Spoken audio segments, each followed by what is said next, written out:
मध्य प्रदेश की 29 लोकसभा सीट में से 4 सीट ग्वालियर चंबल इलाके में हैं। ये हैं ग्वालियर, भिंड, मुरैना और गुना लोकसभा सीट। पार्टी से इस्तीफों के बावजूद कांग्रेस को यहाँ की सभी 4 लोकसभा सीट जीतने का भरोसा है। बीजेपी का कहना है कि लोग राज्य में कांग्रेस शासन से तंग आ चुके थे। उन्होंने बीजेपी को सत्ता में वापस लाने के लिए वोट दिया। जो ग्वालियर चंबल है, इसका जो सोच है वो बहुत अलग है। यहाँ का जो व्यक्ति है, ये मान के चलिए कि बहुत आत्मसम्मान और स्वाभिमानी व्यक्ति है। उसको तो बदला लेना था जिस प्रकार की गद्दारी उनके साथ हुई थी, और साथ ही साथ यहाँ की जनता बहुत सजग भी है।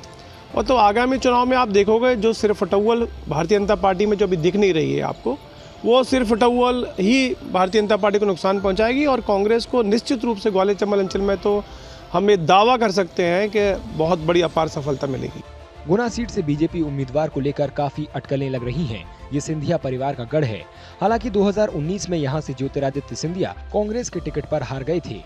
इस मध्य प्रदेश के अंदर कांग्रेस के शासनकाल में गुंडा राज और इस प्रकार के आतंक, लेकिन आज मैं गर्व से कह सकता हूं कि भारतीय जनता पार्टी की सरकार ने इतने वर्षों में इस मध्य प्रदेश को सुरक्षित मध्य प्रदेश बनाया। मुरैना से बीजेपी किसी नए चेहरे को चुनाव मैदान में उतार सकती है। यहां से नरेंद्र सिंह तोमर सांसद थे। हाल में उन्होंने विधानसभा चुनाव लड़ने के लिए इस्तीफा दे दिया था।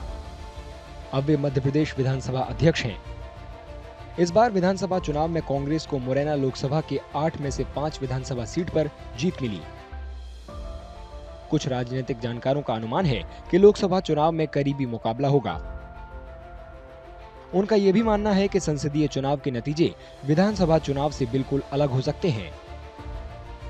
2018 विधानसभा चुनाव में यहां कांग्रेस को सबसे ज्यादा सीट मिली थी, लेकिन 1 साल से भी कम समय बाद हुए लोकसभा चुनाव में कांग्रेस ग्वालियर चंबल क्षेत्र की सारी 4 सीट हार गई। इसके बावजूद राजनीतिक जानकारों का अनुमान है कि यहां के 4 में से कम 2 लोकसभा सीट पर करीबी मुकाबला होगा।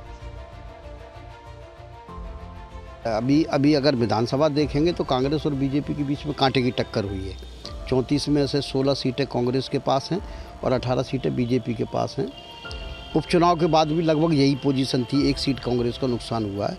लेकिन भिंड और ग्वालियर 2 लोकसभा सीटों पर कांग्रेस की स्थिति मुकाबले की रहेगी, भले ही वो चुनाव हारे या जीते।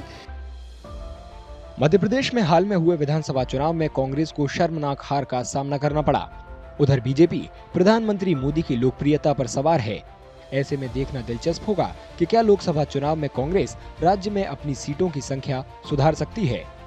बीजेपी को 2019 लोकसभा चुनाव में राज्य की 29 में से 28 सीट पर जीत मिली थी। कांग्रेस के लिए इकलौती सीट पूर्व मुख्यमंत्री कमलनाथ के बेटे नकुल नाथ ने छिंदवाड़ा से जीती थी।